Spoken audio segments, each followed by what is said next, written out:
సింగరేణి కార్మికుల హక్కుల సాధనలో ఏఐటీయూసీ కీలక పాత్ర పోషిస్తుందని కొత్తగూడెం ఎమ్మెల్యే ఏఐటీయూసీ గౌరవ అధ్యక్షుడు కూనమనేని సాంబశివరావు అన్నారు. పెద్దపల్లి జిల్లా గోదావరి కని జీఎం కాలనీ గ్రౌండ్లో సింగరేణి కార్మికుల కర్రతో కవాతు కార్యక్రమంలో ఆయన ముఖ్య అతిథిగా పాల్గొన్నారు. పోరాడి సాధించుకున్న హక్కులను పరిరక్షించడంలో ఏఐటీయూసీ ముందుంటుందని, యువ కార్మికులను చైతన్యపరిచేందుకు ఈ కవాతు నిర్వహించామని తెలిపారు. సింగరేణి కార్మికుల సమస్యలపై ఇప్పటికే సంస్థకు సమ్మె నోటీసును ఇచ్చామని ఏఐటీయూసీ ప్రధాన కార్యదర్శి వాసిరెడ్డి సీతారామయ్య చెప్పారు. అధికారులు సానుకూలంగా స్పందించకపోతే ఆగస్టు 15 నుంచి సమ్మెకు సిద్ధమని హెచ్చరించారు.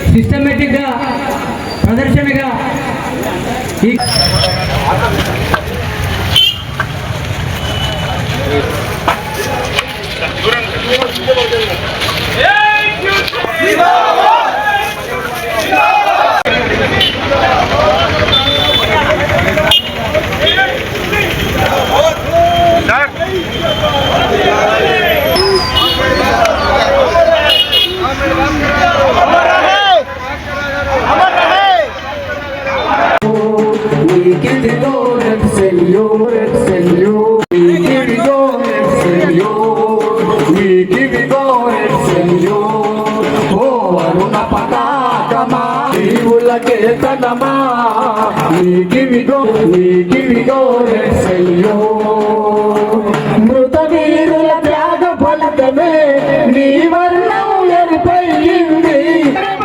ఇచ్చిస్తుంటే మా రక్తం ఎరిపోయింది.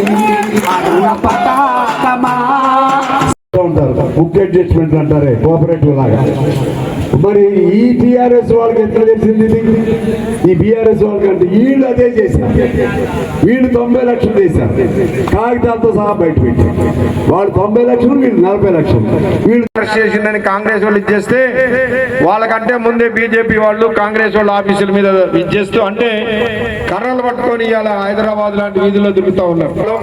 మరి అటువంటిది మనం కూడా ఇవాళ మన కార్యకర్తలు అందరూ ఏఐటీ సీనియర్ కార్యకర్తలు సిద్ధంగా ఉంటారని మంచిగా ఎక్కడ జరిగిన కార్యక్రమం తయారు చేయాలనుకున్నాం. కానీ సరే అందరిని పిలిచారు, అట్లా కాకుండా యువకులనే పిలిచి యువకులకి ఒక 2-3 రోజులు కరసాం లాగా ట్రైనింగ్ ఇప్పించి సెంట్రల్ సెక్రటరీ కామ్రేడ్ జూపక రామచంద్రన్న గారిని వేదికపైకి రావాల్సిందిగా కోరుతాను. అదేవిధంగా ఇతనే శ్రీరాంపూర్ బ్రాంచ్ సెక్రటరీ బాజీ సైదా గారిని వేదికపైకి. ఎంతో చరిత్ర కలిగినటువంటి సంఘం ఏఐటీసీ సంఘం. ఈ ఏఐటీసీ ఆధ్వర్యంలోనే ఇంతకాలం అనేక హక్కులు సాధించుకోవడం జరిగింది. ఏఐటీసీ సింగరేణి పుట్టిన దగ్గర నుంచి కూడా సంఘం ఏర్పాటుకు ముందే ఎర్రజెండా నాయకుల ఆధ్వర్యంలో మొదట్లోనే కార్మికుల తరపున పోట్లాడినటువంటి చరిత్ర సింగరేణి కార్మికులకి ఏఐటీసీకి ఉంది. ఏఐటీసీ 1920లో పుట్టింది. అప్పటి నుంచి కూడా అప్పటికే సింగరేణి కూడా పుట్టింది. అప్పటి నుంచి కూడా ఏఐటీసీ కార్మికుల కోసం పోరాటాలు చేస్తూ ఉంది. ఆ క్రమంలోనే ఇవాళ సింగరేణి కార్మికులు వాళ్ళు రిటైర్ అయిపోయిన తర్వాత ఇంకేమి లేదని కొంతమంది ప్రచారాలు పెట్టారు. ఇవాళ మా యువత మొత్తం కూడా ఇప్పుడు ఉన్న కొత్తగా తయారవుతున్న ప్రతి యువకుడు కూడా ఇవాళ కర్ర పట్టుకుని ఎర్రజెండాతో కూడిన కర్ర పట్టుకుని కవాతు చేయడానికి ఇవాళ వచ్చారు. ఒక ఆర్జీ రామగుండం ప్రాంతంలో ఉన్నటువంటి వాళ్ళే అందులో ఆర్జీ వల్ల ప్రధానంగా వచ్చారు. ఆ విధంగా త్రూ అవుట్ సింగరేణి ఇవాళ కొత్త యువత మొత్తం కూడా మా సింగరేణి కాలరీస్ వర్కర్స్ యూనియన్ జెండా పట్టుకుని సింగరేణి రక్షించుకోవడానికి ముందుకు వచ్చారు. అదేవిధంగా ఎవరైనా రౌడీజాలు లాంటివి చేస్తే తగిన గుణపాఠం చెప్పడానికి కూడా మాకు మొదటి నుంచి కూడా మాకు ఇటువంటి రెడ్ షర్ట్ వాలంటీర్ సెక్షన్ లాంటి కార్యక్రమాలు ఉన్నాయి. దానికి కూడా సిద్ధపడి వచ్చారు ఇవాళ. వీటితో పాటు రేపు సమ్మె జరిగితే ఆ సమ్మెను జయప్రదం చేయటం కోసం దానితో పాటు ఇవాళ ఈ కర్రే కాదు, కర్ర కంటే మించిన దృఢ సంకల్పంతో సమ్మెను జయప్రదం చేసి సింగరేణి కార్మికుల హక్కులు సాధించుకోవాలనే ఉద్దేశంతో ఇవాళ ఈ కార్యక్రమం జరిగింది. రేపు ఆగస్టు 15 తారీఖు తర్వాత ఏ రోజైనా సరే సానుకూలంగా పరిష్కారం చేయకపోతే ఏ రోజైనా సరే సమ్మెకు సిద్ధంగా ఉంటాం. ఆ విధంగా కార్మికుల హక్కులు కాపాడుకుంటాం, సాధిస్తాం, సింగరేణిని కూడా బతికించుకుంటామని చెప్పి తెలియజేస్తా ఉన్నాం.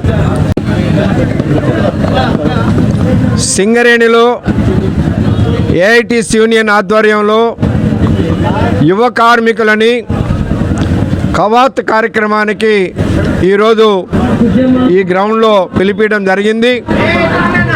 ఇవాళ బీజేపీ లాంటి మతోన్మాద పార్టీలు అధికారంలోకి వచ్చిన తర్వాత రోడ్లపైన సాధారణ ప్రజలని పోలీసులు కావచ్చు, బీజేపీ కార్యకర్తలు కావచ్చు, లాఠీలతోటి మరి నడి రోడ్ల మీద కొడతా ఉన్నారు.